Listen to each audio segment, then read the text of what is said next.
गुरुदेव की जय।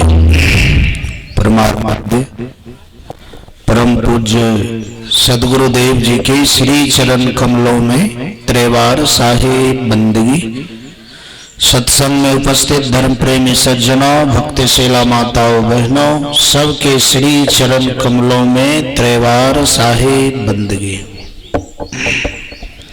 जहां तक आवाज जा रही है सबको नमन करते हुए निवेदन भी करता हूं कि आप लोग भी आए, सत्संग में सम्मिलित होकर संत वाणी अमृत को पान कर जीवन को विमल जरूर बनाएं।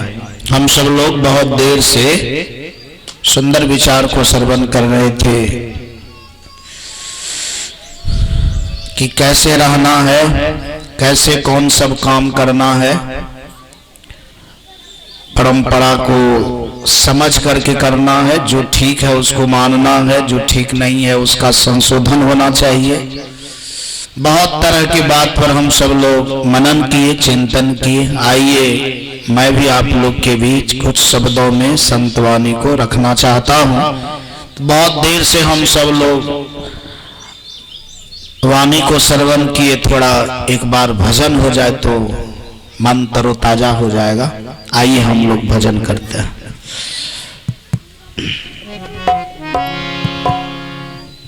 इसमें लाइन दे दीजिए,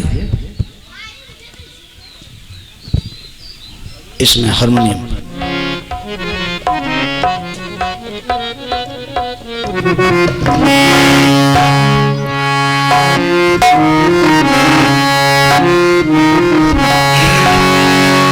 अरे पापी मन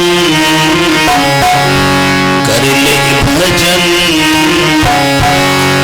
मौका मिला है तो कर ले जतन। बाद में प्यारे पछताए आज बिगड़ा से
से पंछी निकल जाएगा।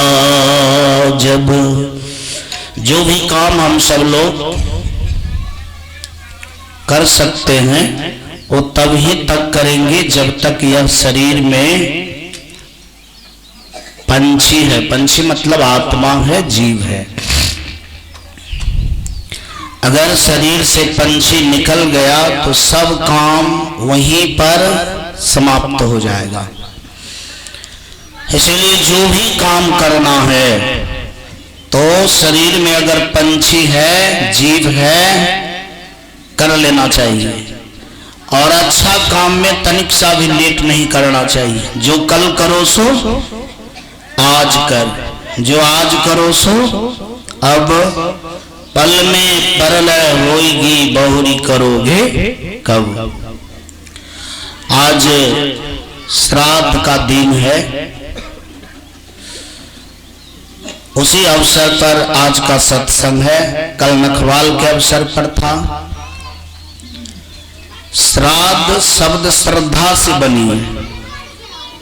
श्रद्धा सब प्राणी को चाहिए।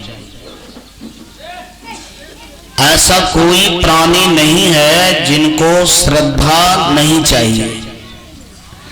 बिना श्रद्धा का जो जीवन है वह जिस तरह से खेत में पानी नहीं रहने के कारण उस्सट हो जाता है, मतलब वो बेकार माना जाता है जब तक कि उसमें नमी नहीं हो जाएगा। ठीक उसी तरह से श्रद्धा के बिना का जो जीवन होता है, समझिए वो सूखा सा होता है और ऐसा लगता है कि ऐसा जीवन रहे अन्यथा न रहे। श्रद्धा सबको चाहिए, लेकिन उनमें भी गृहस्थ आश्रम में बाल बच्चा के द्वारा माता पिता को अच्छा ढंग से श्रद्धा चाहिए ही। बहुत सुंदर ढंग से बात आई है कि श्राद्ध करने से प्राणी को स्वर्ग की प्राप्ति होती है। श्राद्ध करने से बात बेजाय नहीं है, लेकिन करने का तरीका अच्छा होना चाहिए। मैंने आप लोग से यही कहा कि श्राद्ध श्रद्धा से बना है, तो श्रद्धा तो सबको चाहिए।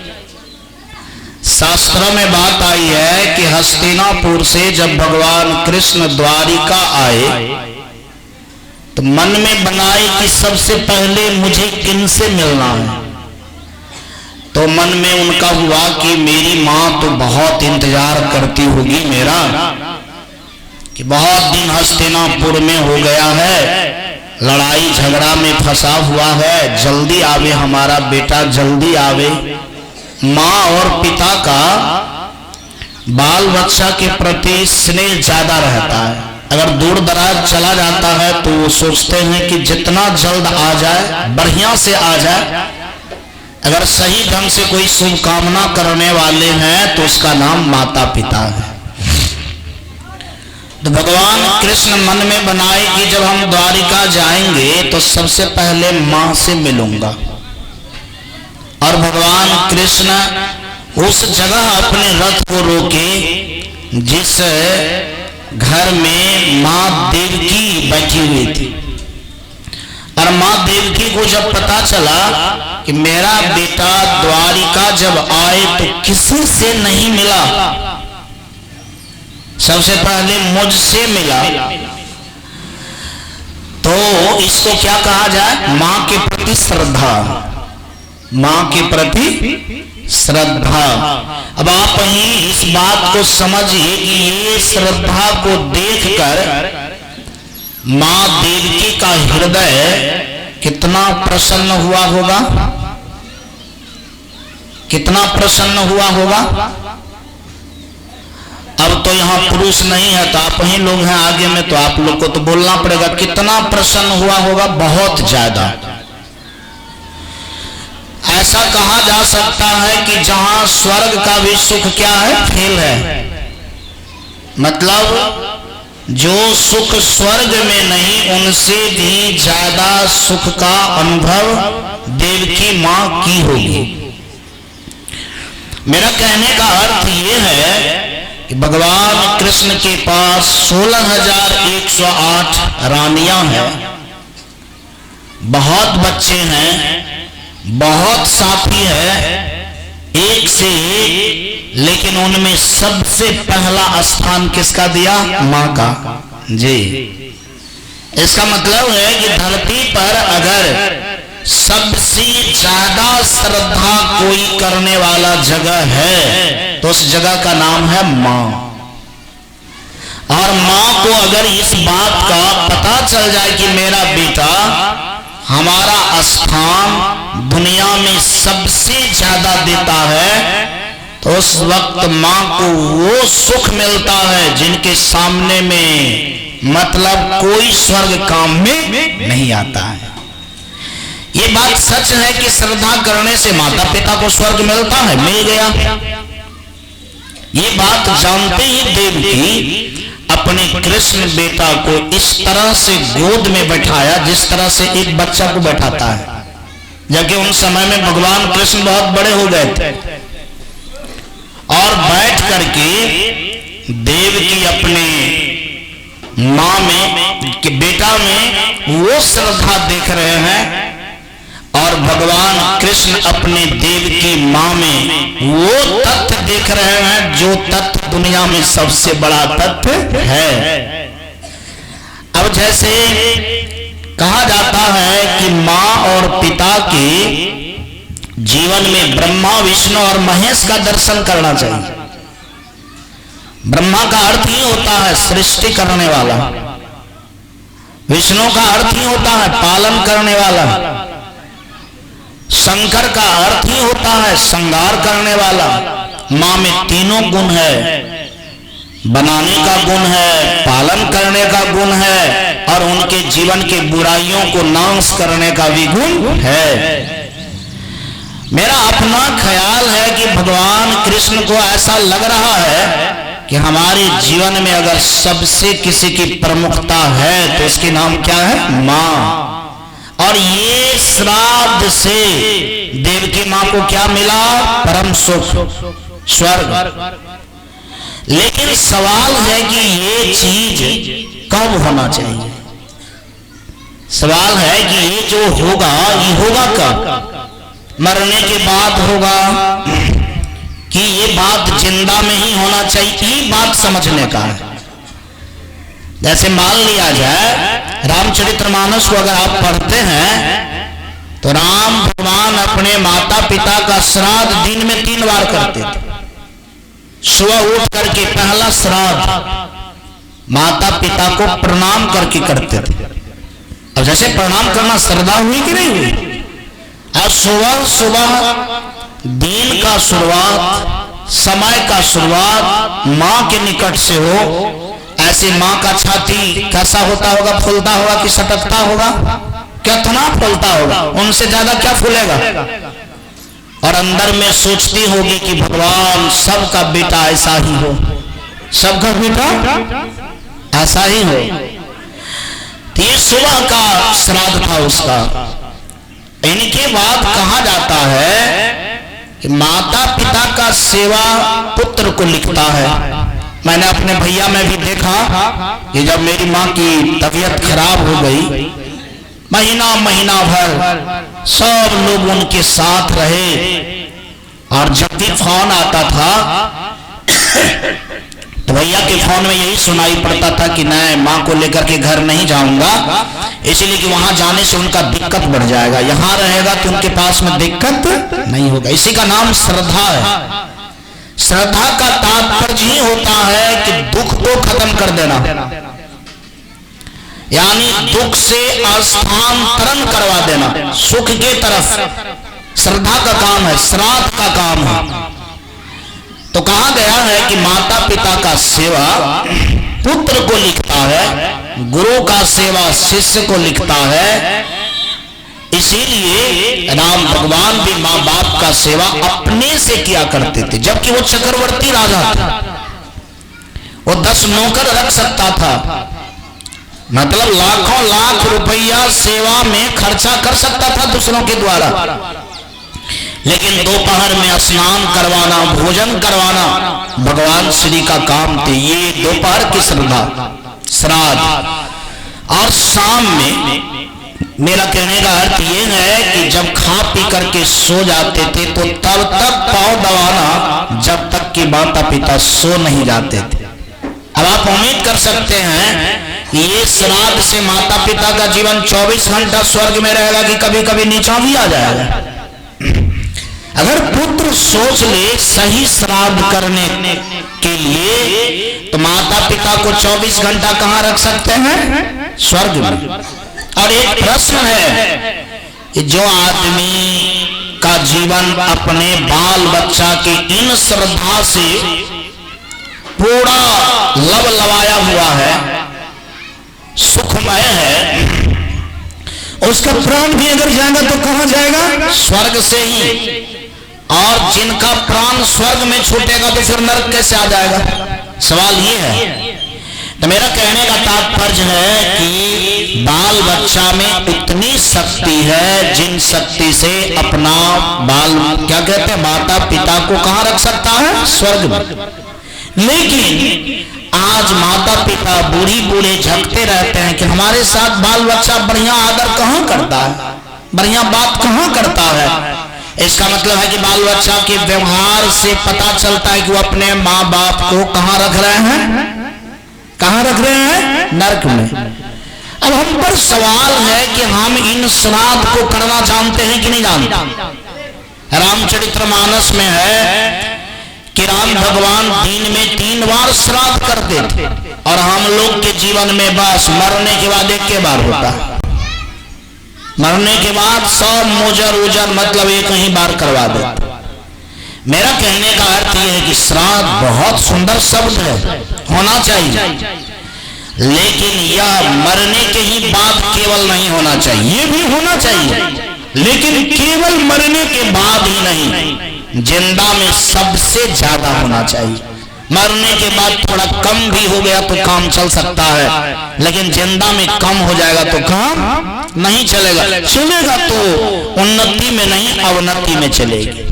तो मेरा कहने का अर्थ ये है कि ये श्राद्ध जब माता पिता का बाल बच्चा अर्थात बेटा करता है तो ये श्राद्ध से माँ बाप के ऋण से क्या हो जाता है? उऋण हो जाता है।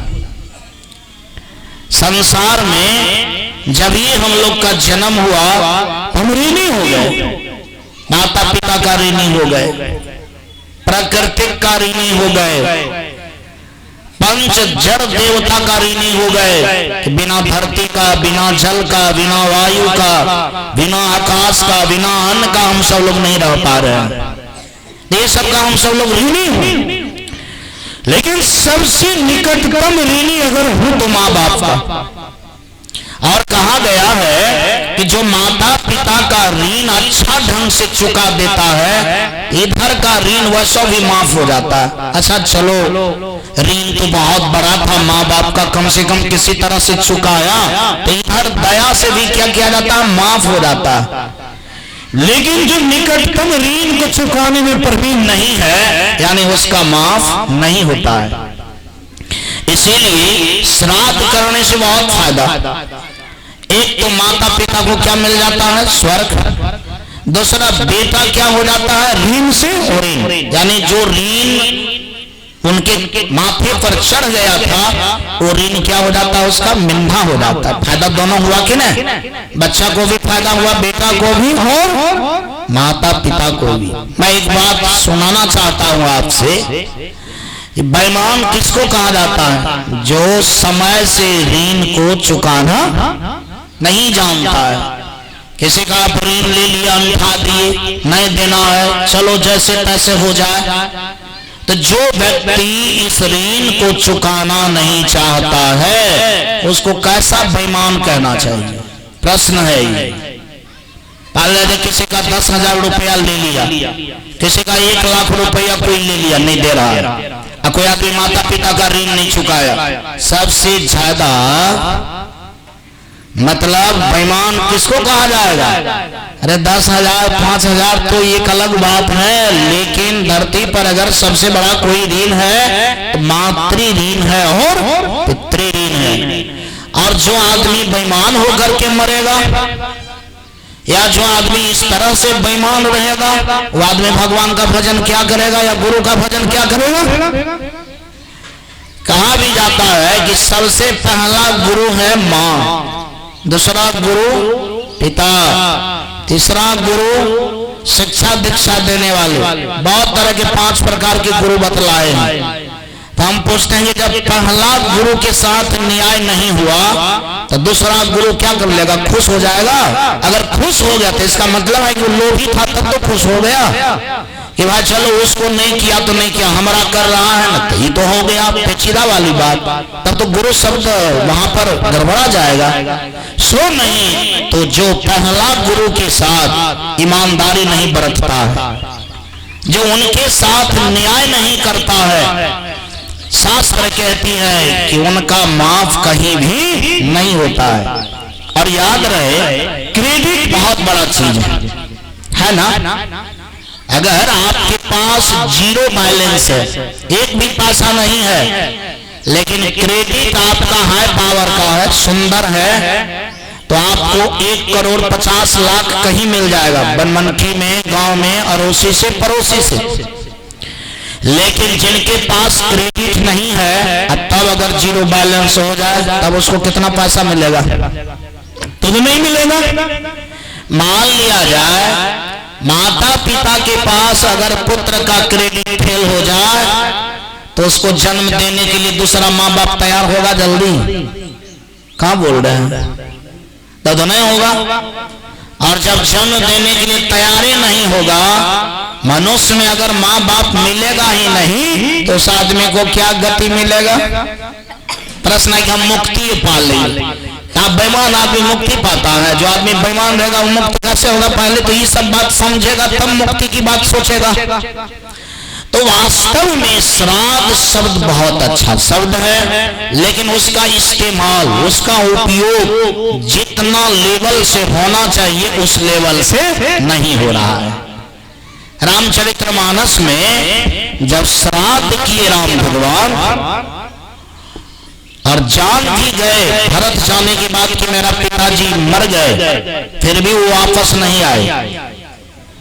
इसका मतलब है कि राम भगवान को पता है कि जो काम करना चाहिए था वो मैं पहले कर लिया। और कैसा श्राद्ध किया था राम भगवान?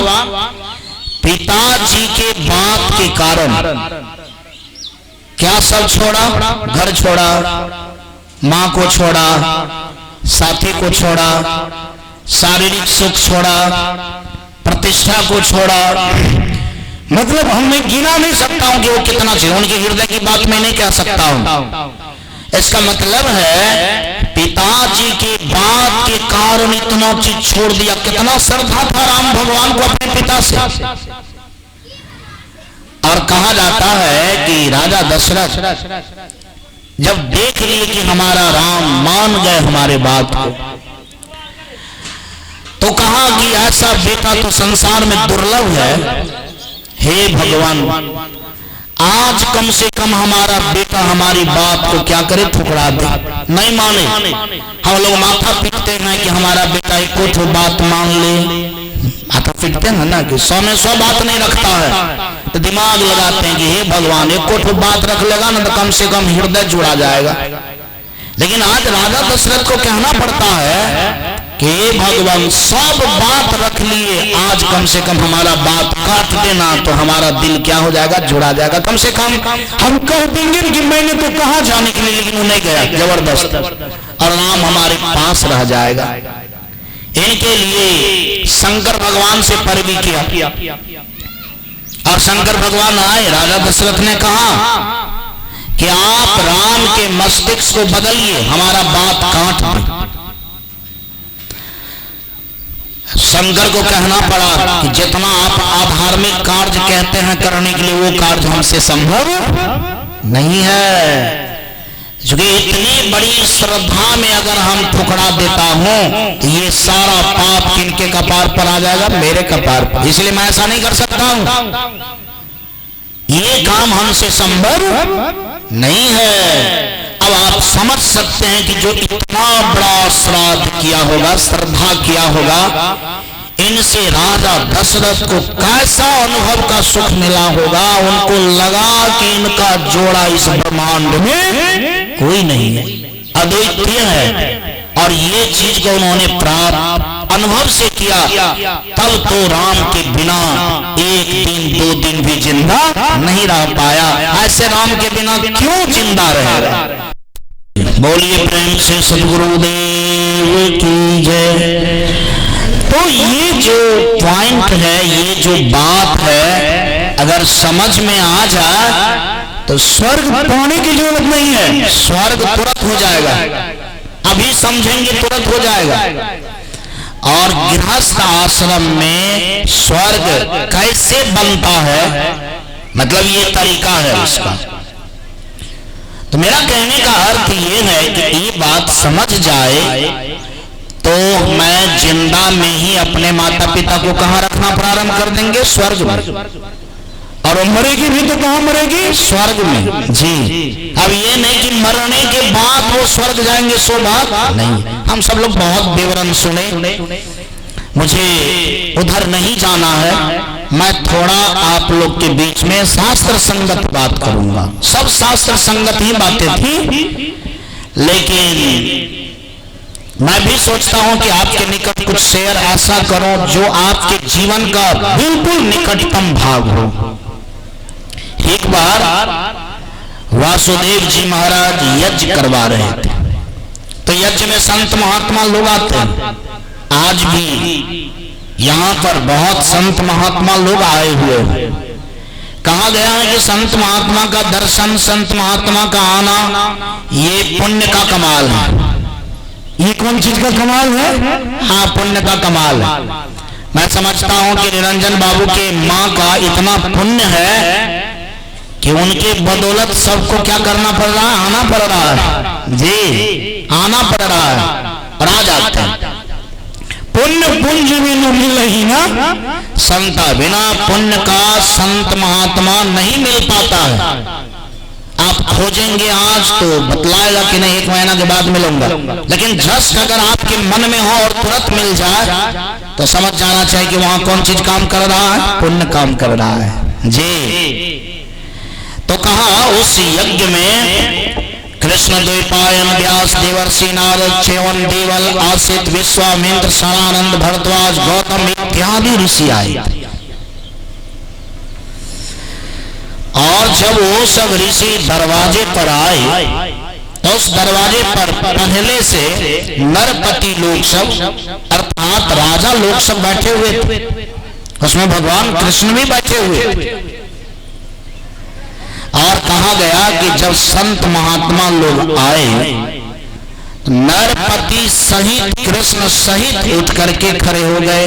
बोलिए प्रेम से सद्गुरुदेव की जय। ये भी श्रद्धा है, ये भी क्या है? श्रद्धा है। इनसे पहले मैं सुना रहा था आपको, बेटा और माता पिता के बीच की श्रद्धा से स्वर्ग मिलता है, लेकिन जब संत महात्माओं से श्रद्धा हो जाता है तो स्वर्ग नहीं, मुक्ति मिलती है। क्या मिलती है? हाँ, सबके बीच के श्रद्धा के कनेक्शन का फल अलग अलग है। बेटा कितनों सेवा करेगा, माता पिता को स्वर्ग दे सकता है, लेकिन माता पिता को मुक्ति नहीं दे सकता है। किसी भी प्राणी को अगर मुक्ति मिलेगा तो वह प्राणी को किनसे श्रद्धा करना पड़ेगा? गुरु से, संत से। जी, क्योंकि मुक्ति दायिनी अगर पावर है तो वो पावर किसमें है? संत में। जी, एक बात इतना भी जाने कि बाल बच्चा अगर माता पिता का सेवा करता है तो उसका क्रेडिट अच्छा हो जाएगा। जी, उरीन से उरीन हो जाएगा, लेकिन वो सोचेगा कि हम मुक्त हो जाएंगे, फिर मुक्ति नहीं मिलेगी जी। न बाल बच्चा को मिलेगा, न बाल बच्चा से माता पिता को मिलेगा। इसका क्रेडिट बन जाएगा तो अगला भविष्य बढ़िया हो जाएगा उसका।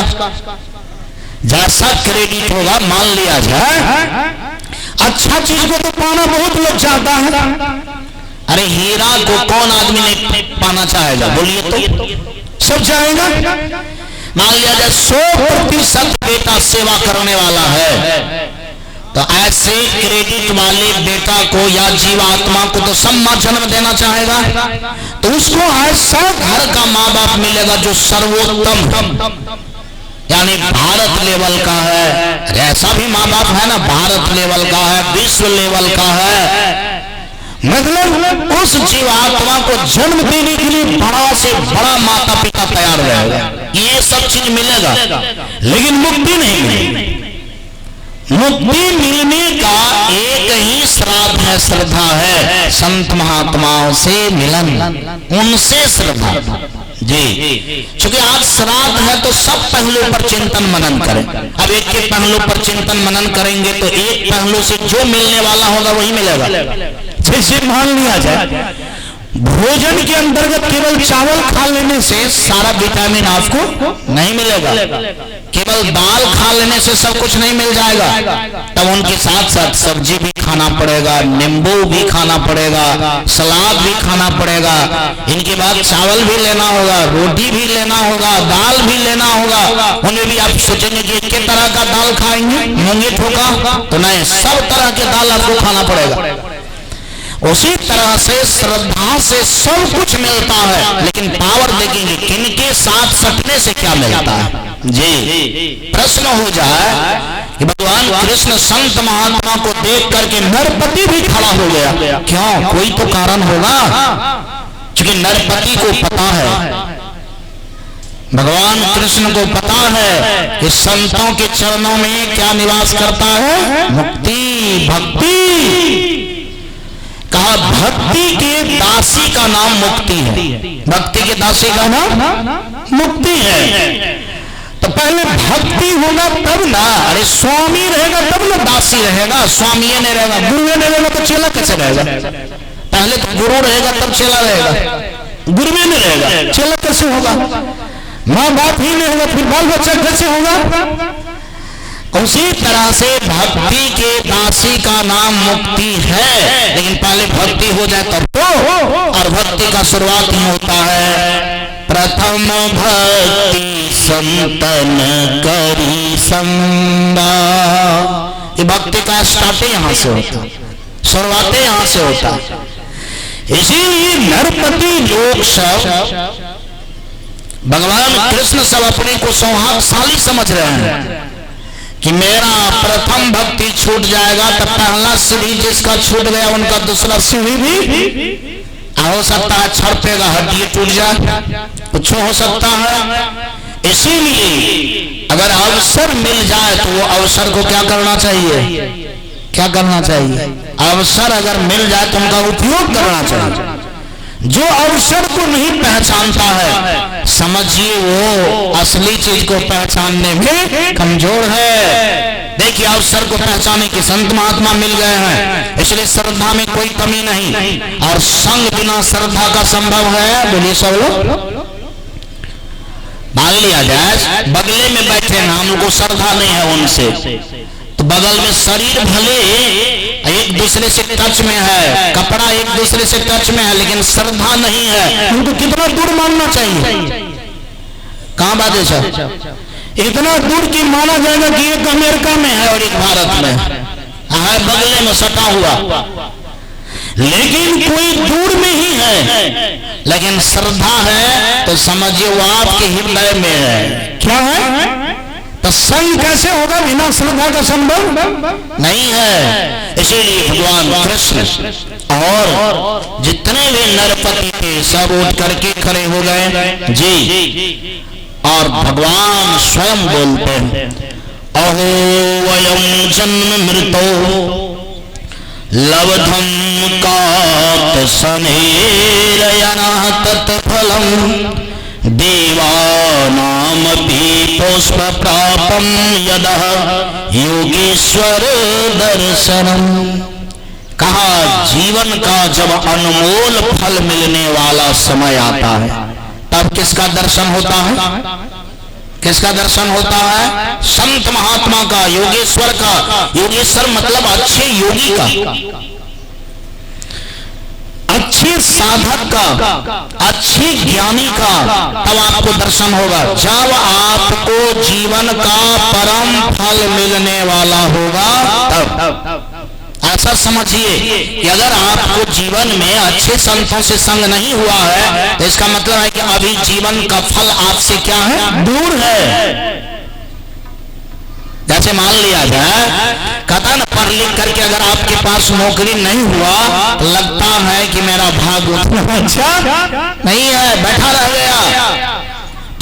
ठीक उसी तरह से जीवन में अगर सच्चे योगेश्वर साधनात्मक संत महात्मा से दर्शन नहीं हुआ तो ऐसा समझना चाहिए कि मेरा जीवन क्या है? अधूरा है।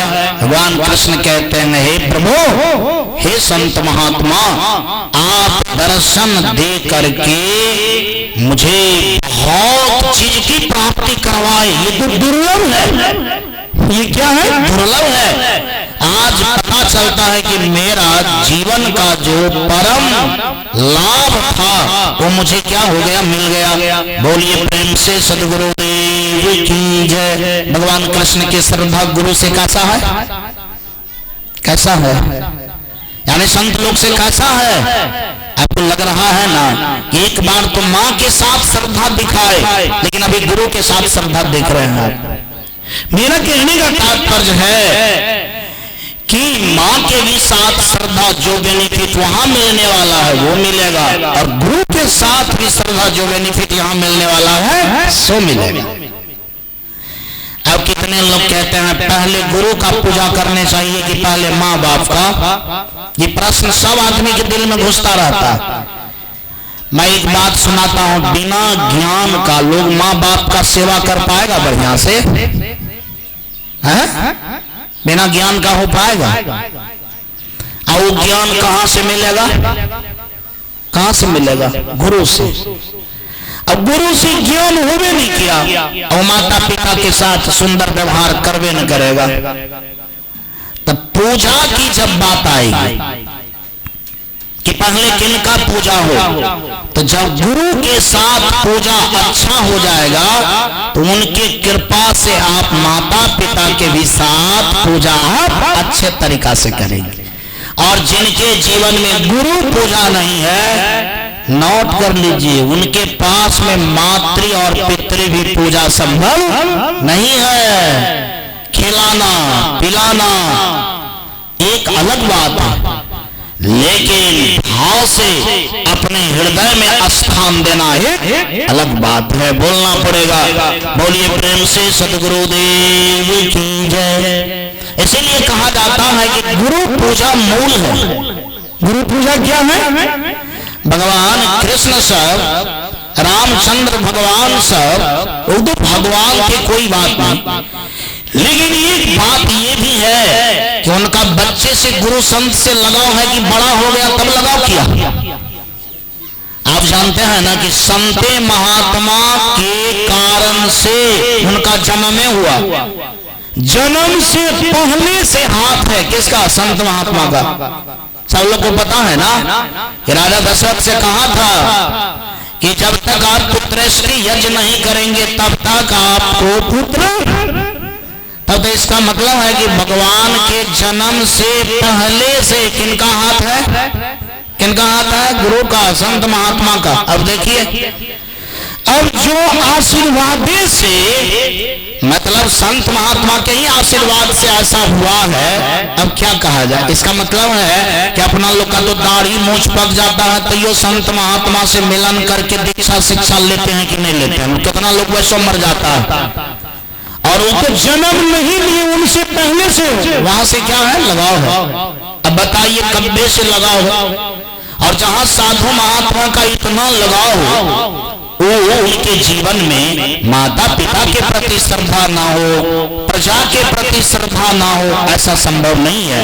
मेरा कहने का अर्थ ये है कि आज भगवान कृष्ण अपने आप को बहुत सुंदर अनुभव कर रहा है और कहता है कि स्वल्प तपसाम निर्नाम चायम देव चक्षुषा दर्शनम स्पर्शना प्रश्न प्रभपादार्चनादिकम। कहा जिन व्यक्ति को कम तपस्या है, मतलब कम तप जो किए हुए हैं, ज्यादा नहीं, जितना करना चाहिए उतना नहीं, कम बेसी, जिनके पास केवल इतना ही अनुभव है कि मूर्ति में ही केवल भगवान है, हाँ, केवल मंदिर में ही भगवान है, जिनको इतना ही ज्ञान है। बहुत आदमी को यही ज्ञान है कि मंदिर और मूर्ति के अलावे कहीं भगवान नहीं है। कहा ये तो कम तपस्या का फल है। प्रभु जिनके पास इतना कम तपस्या रहेगा वो आदमी आपकी सेवा करने में सक्षम नहीं हो पाएगा, वो आपका सेवा कर ही नहीं पाएगा, क्योंकि वो तो जानता है कि ये मूर्ति नहीं है, वो तो जानता है कि ये मतलब मंदिर नहीं है। तब तो आप लोग के जैसे जैसे योगेश्वर को केवल आदमी समझ करके क्या करता है, छोड़ देता है। लेकिन जिनका तपस्या सर्वोत्तम है, मतलब सबसे हाई पावर का है, कहा जो अपने इष्ट देव को हर प्राणी में देखता है। इस बात को समझिए, बहुत अच्छी बात, ये बात को समझना बहुत सुंदर, जो अपने इष्ट देव को हर प्राणी में देखता है। बात समझ में आ रही है? हर प्राणी में, ये नहीं कि केवल मूर्तियों में, केवल मंदिर में नहीं, हर प्राणी में। कहा उसी को आपके पद का पूजन करने का अवसर मिलता है। बोलिए प्रेम से संत भगवान की जय। ये कौन कह रहे हैं? भगवान कृष्ण। कहा साधु का पूजा सब नहीं कर सकता है, मूर्ति का पूजा सब कर लेगा, मंदिर में सब चला जाएगा, लेकिन साधु का पूजन अर्चन वही करेगा जिसका तपस्या, जिनका तपस्या ज्यादा है, जिनका तपस्या ज्यादा है। जिनका तपस्या थोड़ा रहेगा, कम रहेगा, वो केवल मूर्ति का पूजा कर सकता है, वो केवल मंदिर जा सकता है। योगेश्वर भगवान वो आपके पद पंकज के पास नहीं आ सकता है। बोलिए प्रेम से संत भगवान की जय। अब देखिए, इसका मतलब है कि आप किसी को इष्ट मानते हैं। क्या मानते हैं? किसी को इष्ट। ठीक है, आप रामे जी को इष्ट मानते हैं, रामे भगवान। लेकिन अगर राम भगवान को केवल आप फोटवे में और मंदिरे में या मूर्ति में देखते हैं कि ये राम है, तब इसका मतलब है कि आपका तपस्या, आपकी जागृति, आपके पास में ज्ञान कम है। क्या है? कहा जो अपने इष्ट को चराचर प्राणी में दर्शन करता है, हर प्राणी में, जैसे आप में, इसमें, इसमें, इसमें, हर प्राणी में। और ये तपस्या का भेद अपने से सोचेगा तो संभव नहीं है। इसी भेद को पाने के लिए किनके शरण में जाना पड़ता है? गुरु के शरण में। और जो गुरु के शरण में व्यक्ति जाता है और जो अपने इष्ट को चराचर प्राणी में देखना शुरू कर देता है, उसका विचार कैसा हो जाता है? सिया राम ने सब जग जानी, तो उसको लगता है कि ये संसार सिया राममय है।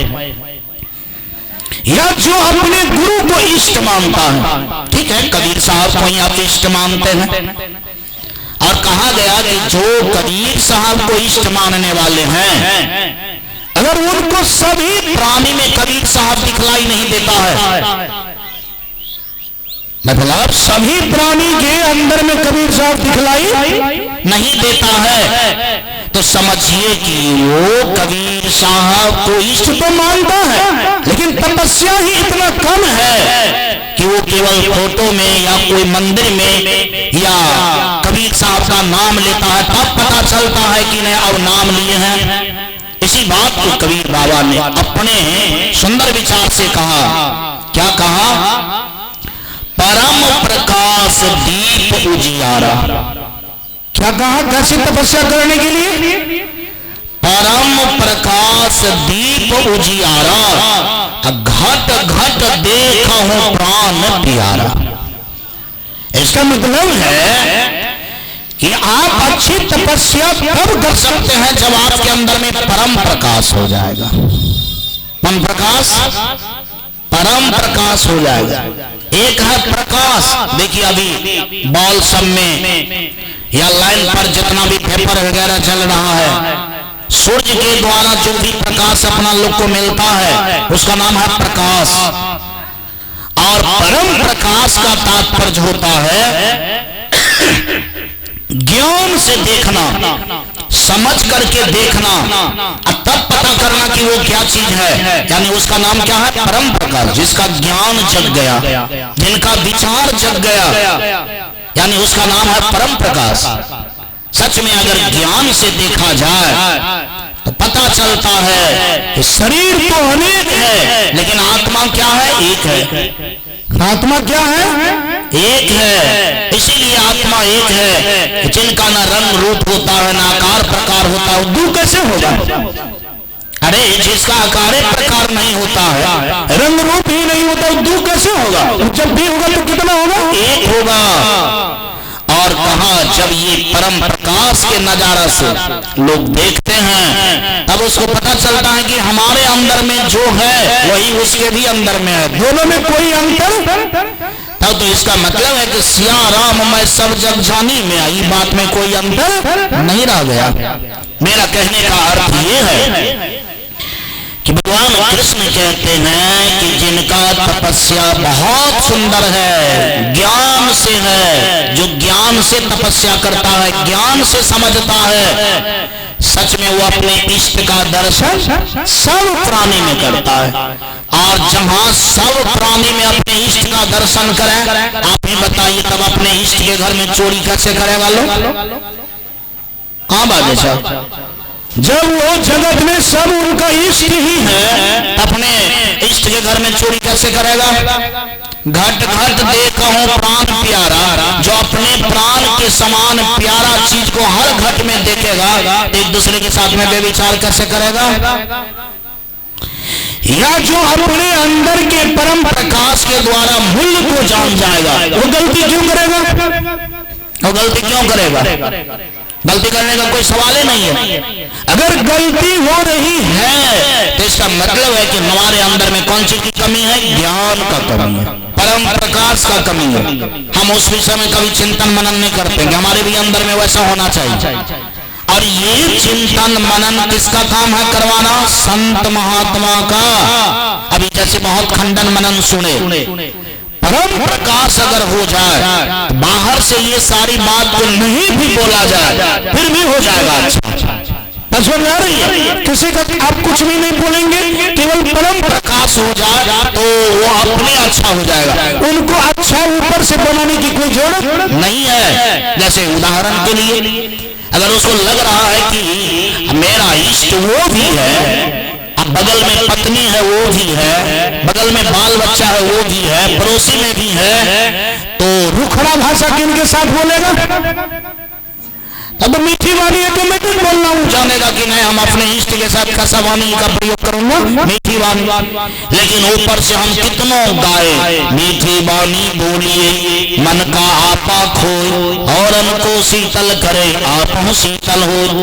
आपको साखी याद हो सकता है, लेकिन आप मीठा बोल लेंगे हर जगह, ये संभव नहीं है। इसके लिए आपको अंदरूनी परम प्रकाश वाला ज्ञान चाहिए। क्या चाहिए? हाँ, ज्ञान चाहिए। नहीं तो आप कितना कुछ करेंगे तो आप में बिना विनम्रता नहीं आ पाई। मैं आपको उदाहरण दे रहा हूं। मैं कहीं कार्यक्रम में जा रहा था और एक आदमी बहुत तीरथ व्रत करके आ रहे थे, सब प्राणी। स्टेशन पर उतरना था, आगे में कोई साधारण लड़का जिनके पास में धन दौलत थोड़ा कम होगा वो बैग लेकर के खड़ा था, और जो इधर का लोग था वो थोड़ा हाई क्वालिटी वाले लोग थे जो तीरथ करने के लिए गए थे। अच्छी गाड़ी से गए थे, कुछ ही दूर सफर करना था उसको ट्रेन से। अगले वाले को बोलते हैं, है जी साइड हो जाओ, पहले हम उतरेंगे, कहा कि हमको भी उतरना था। सुनता है कि नहीं सुनता है, धकेलिए देंगे अभी, क्या मैं नहीं हुआ। इसका मतलब है कि तीरथ किया, लेकिन वो तीरथ करने से उनके अंदर में परम प्रकाश नहीं आ पाए। अगर परम प्रकाश आ जाता ना तो अगला वाला को कहता है भाई थोड़ा जल्दी उतरना, हमारा भी बैग पकड़ देना, तो सब बैग पकड़ देता। लेकिन परम प्रकाश में उनको बातें करने के लिए नहीं आया। लड़का डर से अगल बगल तो हो गया, लेकिन अंदर से कितना गाली दिया होगा, बोली सब कितना गाली दिया होगा।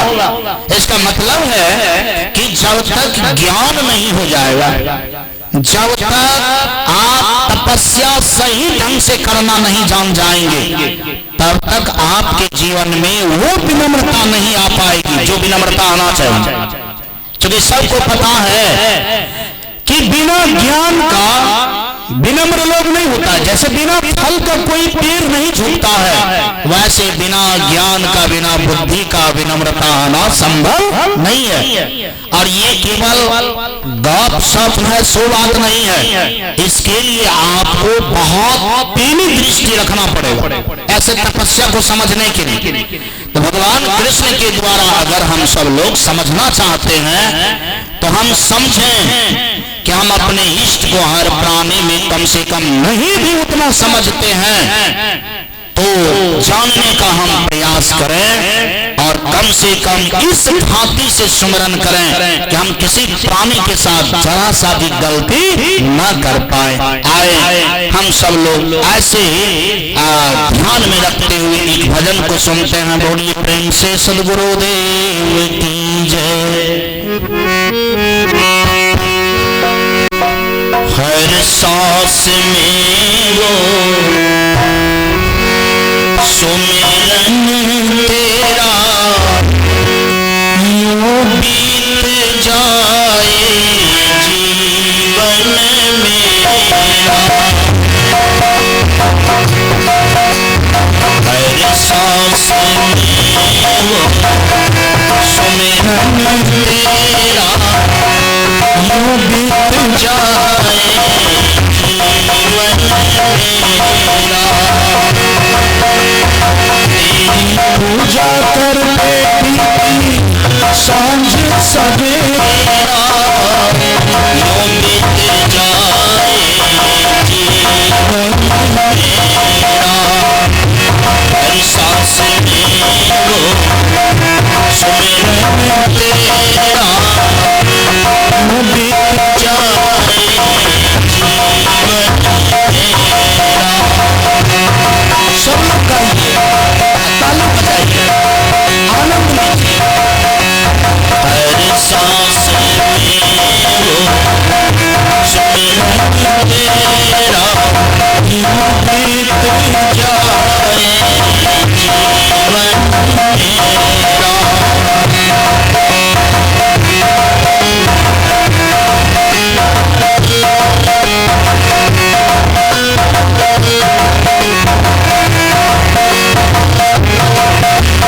नैना की खिड़की से तुमको पल पल में निहारूं, मन में बिठा लो तेरी आरती उतारूं।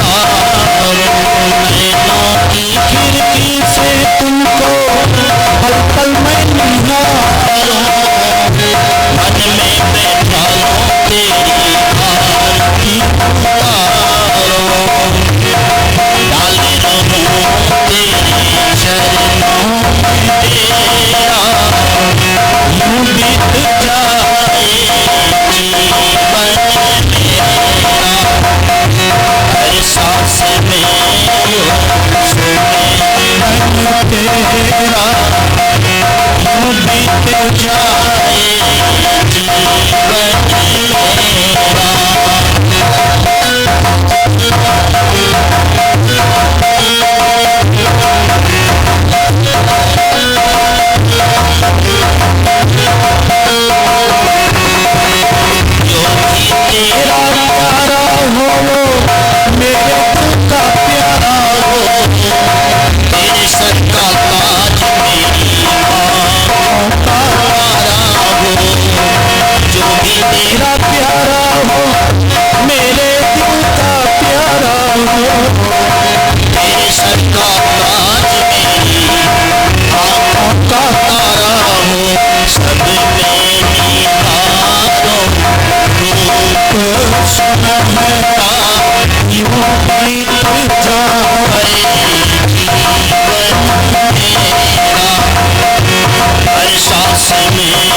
जिस दिन आपका तपस्या, जिस दिन आपका ज्ञान व्यापक हो जाएगा, सही ज्ञान हो जाएगा, आप जिनको अपना इष्ट मानते हैं, इष्ट का तात्पर्य हुआ जो हमारे जीवन के गुणात्मक आदर्श है।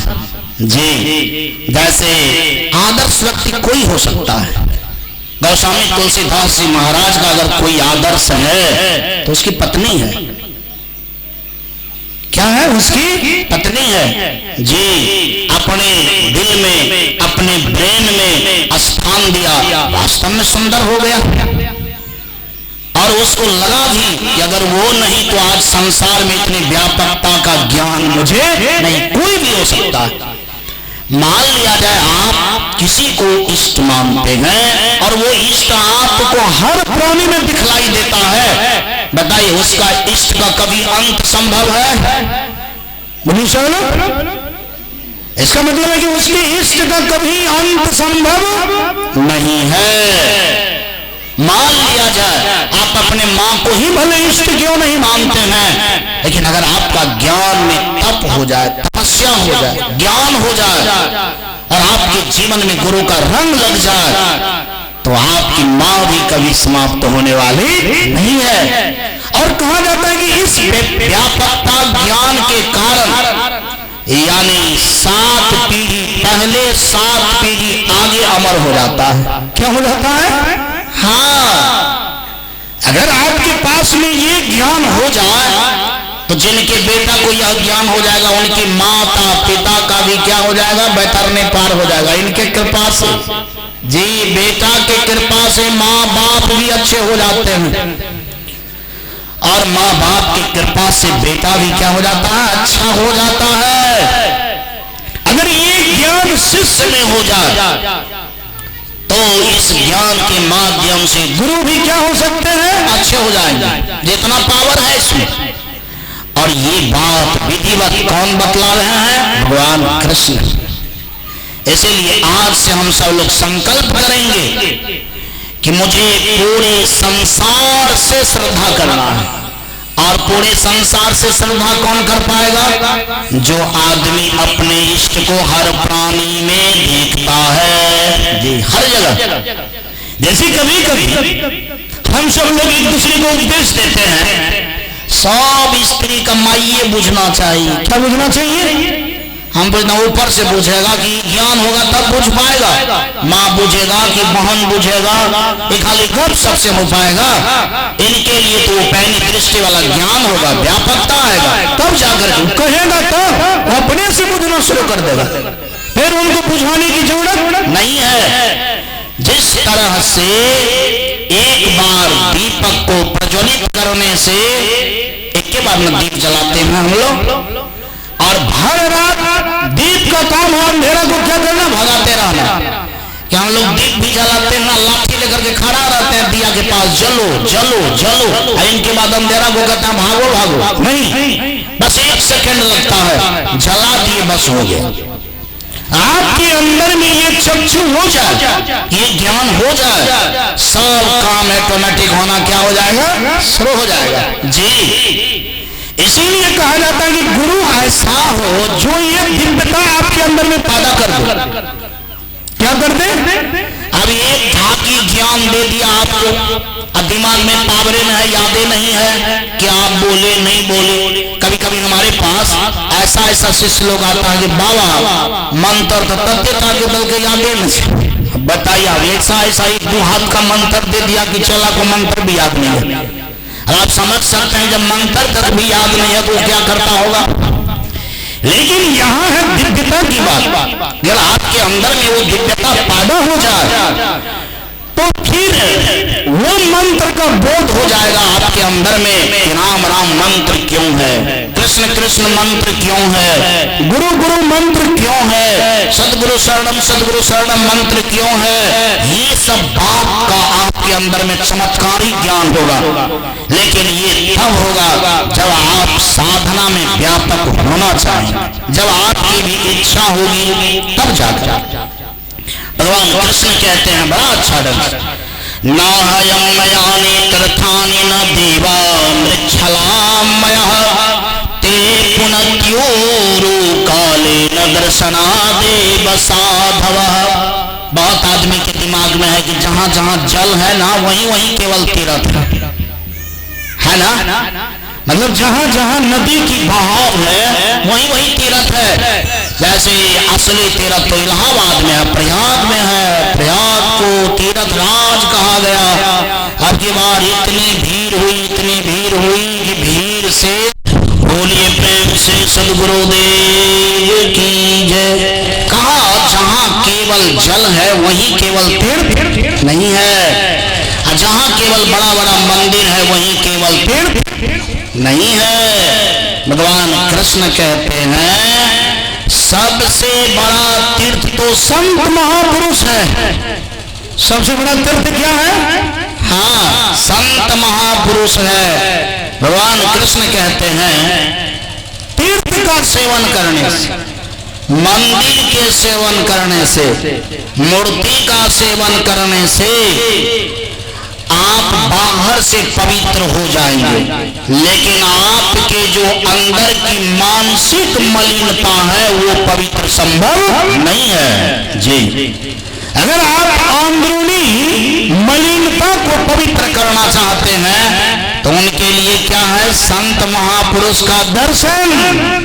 संत महापुरुष का इसमें भी कहा गया है बहुत दिन तक किसी मंदिर में रहिएगा, मूर्ति के पास में रहिएगा तो थोड़ा पवित्र हो सकते हैं, लेकिन थोड़ा समय भी अगर आप संत महात्माओं के पास मन तन धन से दे देते हैं तो आपका जीवन एक दिन में भी क्या हो सकता है, सितारा हो सकता है। क्या हो सकता है, हाँ कहा जाता है कि रत्नाकर डाकू केवल एक दिन नहीं घंटों भर संत का उसका शरण का क्या किया, अनुसरण किया जी, श्रद्धा किया, उसका जीवन क्या हो गया, एक नंबर हो गया जी। इसका मतलब है कि ये फल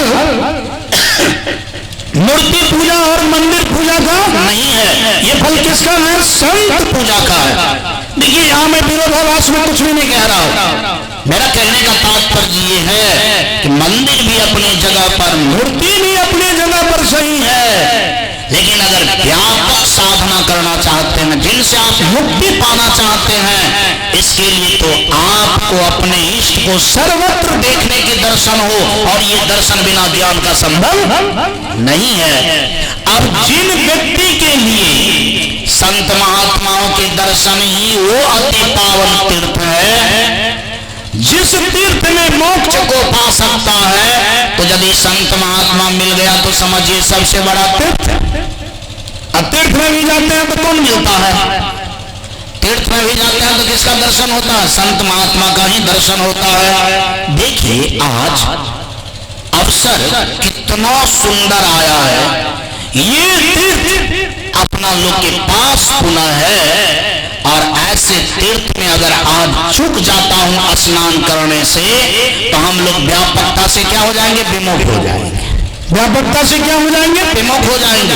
और जब व्यापकता से विमुख हो जाएंगे तो जीवन का फल क्या है, मोक्ष पाना कि स्वर्ग पाना, क्या है, क्या है, धन पाना कि स्वर्ग पाना, कि यही सब दुनिया के आलतू फालतू चीज पाना, कि मुक्ति पाना, क्या है, कहा जीवन का परम लक्ष्य है मोक्ष गति को पाना। और एक प्रश्न मैं कर दूं कि संसार में दुख का स्रोत क्या है, स्रोत में रास्ता, कहां से दुख का रास्ता प्रस्फुटित होता है, तो उनका एक ही बयान आया है, गृह कारज नाना जंजाला।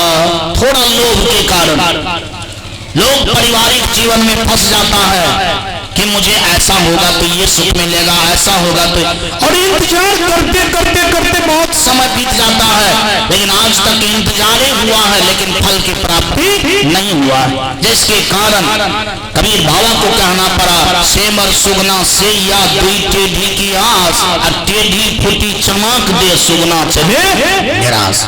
क्या मिलत सुख, कल मिलत सुख, आब हेते तब हेते, तब तक में गाड़ी छूट जाती है। वास्तव में अगर हम सब लोग सोचते हैं कल्याण की पथ को, तो गृहस्थ आश्रम में ही रहें। आप जो आश्रम में रहते हैं उसी आश्रम में रहें, लेकिन आप अपने मति को, आप अपने लगन को वहां लगाए जहां से कि हम लोग का क्या होगा, परम कल्याण होगा। बाबा पधार रहे हैं, बरजेकार करें, बोलिए प्रेम से सदगुरुदेव की जय, सदगुरुदेव की जय, सदगुरुदेव की जय। बुझ गए से सदगुरुदेव की जी। तो मैं आप लोग के बीच में सुबह में बोले थे अध्यात्म योग क्या है, क्या बोले थे, अध्यात्म योग क्या है। तो अध्यात्म का अर्थ होता है 5 कर्म इंद्रियां, 5 ज्ञान इंद्रियां, 1 मन, यानी 11 चीज को एक शब्दों में पिरोही रोक करके बोला गया है अध्यात्म। और योग का मतलब होता है जोड़, यानी उसको हम कैसे जोड़े, कैसे एक करें। ये चर्चा मैंने किया था कब, सुबह, कि अध्यात्म योग जब हो जाता है तो मन का तरंग मर जाता है। सच में वह व्यक्ति के अंतःकरण का जो झगड़ा है, आंख में, कान में, जीभ में, कभी कभी अपना लोग के पास में 3-4 मन हो जाता है कि सिनेमा देखो, कि खाए ले जाओ, कि वो ना शरबत बनल से पी लो। मतलब अब मन कभी सिनेमा पर है, कभी स्वाद पर है, कभी कुछ पर है, और निर्णय ही नहीं कर पाते हैं कि मुझे पहले क्या कर लेना है। अब जब खाने पर मन चला जाता है तो दिमाग में होता है तब तक टीवी वाला ये बात छूट जाते, तब तक कामें गड़बड़ा देते, तब अगला साफे बात समाप्त हो जाएगी। तो मेरा कहने का तात्पर्य ये है कि सुबह में मैंने योग पर चर्चा किया था, अंदरूनी इंद्रिय वाले झंझट कैसे मिटेगा, इस बातों पर। अब ही मैंने आप लोग के बीच में ये मुख्य बात से चर्चा किया कि श्रद्धा जो है ना वो माता पिता के साथ में तो हो कि पुत्र के द्वारा माता पिता के साथ अगर श्रद्धा श्राद्ध होता है तो माता पिता को क्या मिलता है? उनसे स्वर्ग मिलता है जी। लेकिन ये श्राद्ध हो मरने के बाद ना हो, ये कब हो? जिंदा में। अब जैसे हमारे बाबा श्री आए मंच पर, अभी इनका चरण छू करके मैं अगर आशीर्वाद मान लूं तो जब इनके अंतःकरण के चिड़ियां उड़ करके चले जाएंगे तो आशीर्वाद देने वाले बचेंगे ही नहीं, तो फिर प्रणाम करके आशीर्वाद देंगे कौन? तो मेरा कहने का तात्पर्य ये है कि बाल बच्चा को ऋण से ऋण होने के लिए, अपने क्रेडिट बचाने के लिए, प्लस माता पिता को स्वर्ग में ट्रांसफर स्थानांतरण करने के लिए क्या करना चाहिए? श्राद्ध करना चाहिए। और वो श्राद्ध निरंतर सब दिन करना चाहिए। क्या करना चाहिए? हाँ, सब दिन करना चाहिए। इनकी बात कि इसका पूजा का तात्पर्य ये नहीं होता है कि उसका केवल मंदिर और मूर्ति में ही दर्शन करना। जिनको आप इष्ट मानते हैं, ज्ञान दृष्टिकोण से उस इष्ट को हर प्राणी में क्या करना चाहिए? देखना चाहिए। इसका मैं थोड़ा सा शास्त्र के तरफ से, अब तो बाबा आ गए हैं, ज्यादा बोलने में भी अच्छा नहीं लगता है, लेकिन 2-4 मिनट में इस बात को मैं अंत कर दूंगा। तो इन बात को पहले समझ लेता हूं कि कहा जाता है कि आग एक है कि दो है? बोलिए तो सब आदमी, अग्नि एक, लेकिन सबके घर में चूल्हा में यदि आग जलती है, सबके सिगरेट में, सबके चिलम में, तो इस दृष्टिकोण से तो मालूम पड़ता है कि जितना जगह जलती है आग उतना आग हो गई, लेकिन उतना है नहीं। हर जगह दिखने का कारण आग नहीं है, हर जगह दिखने का कारण ईंधन है। मतलब जगह जगह पर ईंधन है, इसलिए हर जगह पर क्या मालूम पड़ता है कि अलग अलग आग है, लेकिन आग कितना है? एक है। कितना है? एक है। कहा ठीक उसी तरह से जैसे आदमी अलग अलग है, तब पता चलता है कि सब के अंदर में अलग अलग आत्मा है। क्या है? अलग अलग आत्मा है। लेकिन जिस तरह से आग अलग अलग रहने का कारण है ईंधन, यानी जिसमें आग प्रज्वलित किया जाता है उस कारण से, उसी तरह से आत्मा जो अलग अलग दिखता है ये कर्म भेद से। कौन भेद से? कर्म भेद से, संस्कार भेद से। लेकिन आत्मा कितना है? एक है।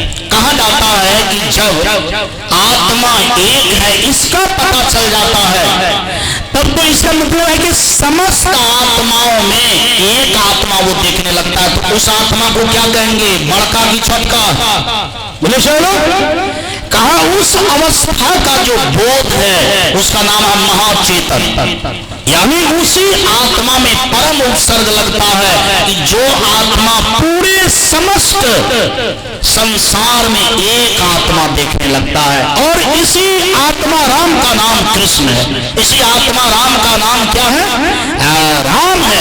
अब ये नहीं कि हम लोग के अंदर क्या आत्मा राम का, क्योंकि हम लोग में तो ये पता चलता है कि बगल में दूसरा आदमी बैठल है या दूसरा आदमी बैठल है, तब इसका मतलब है कि ये तो संकीर्ण विचार वाला आत्मा है, इसीलिए इस आत्मा का नाम जीव हो गया। इस आत्मा का नाम क्या हो गया?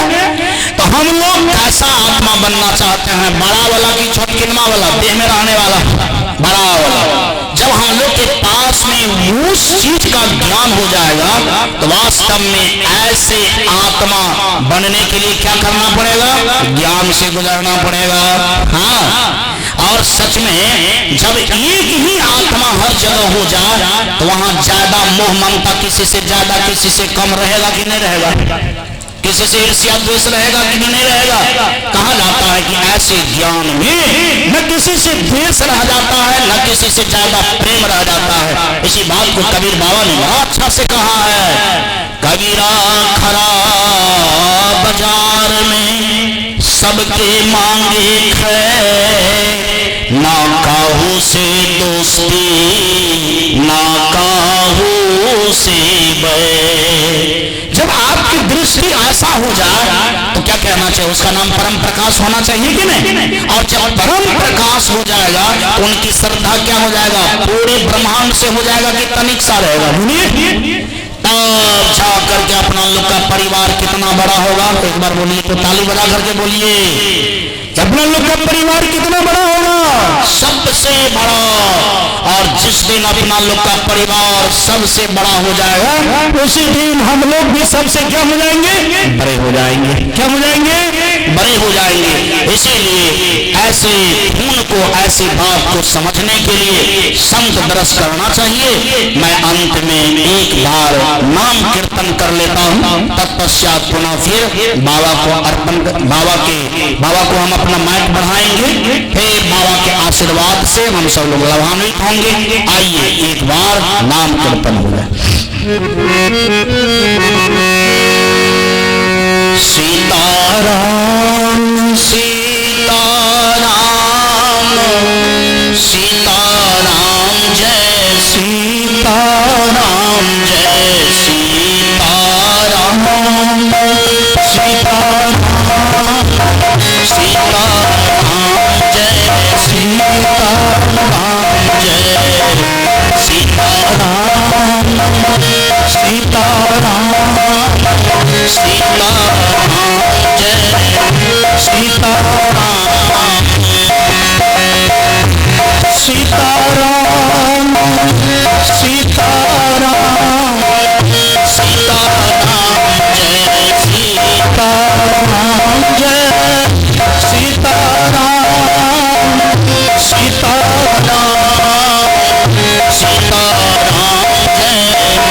सीताराम जय सीताराम सीताराम सीताराम जय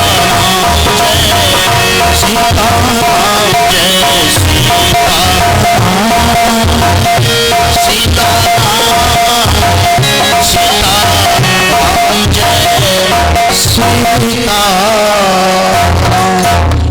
यही हम अपनी वाणी को विराम देता हूँ। और जो भी बात मैं थोड़ा रखा हूँ, इन बात को नजरअंदाज न करें। ये हम लोग का निकटतम बात है और इन बातों से हमारा बहुत व्यापक कार्य बनेगा।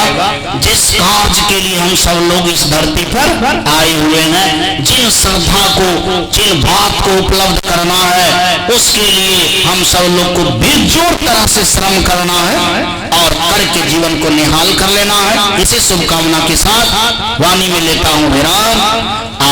इनके बाद बाबा के चरणों में प्रणाम करते हुए मैं माइक को आगे बढ़ाता हूँ और नम्र निवेदन करता हूँ, बाबा से विनम्र निवेदन करता हूँ कि बाबा अपने मुखारविंद से अमृतमय वचनों से हम सब लोग को लाभान्वित करें, ताकि हम सब लोग अमर बन जाएं।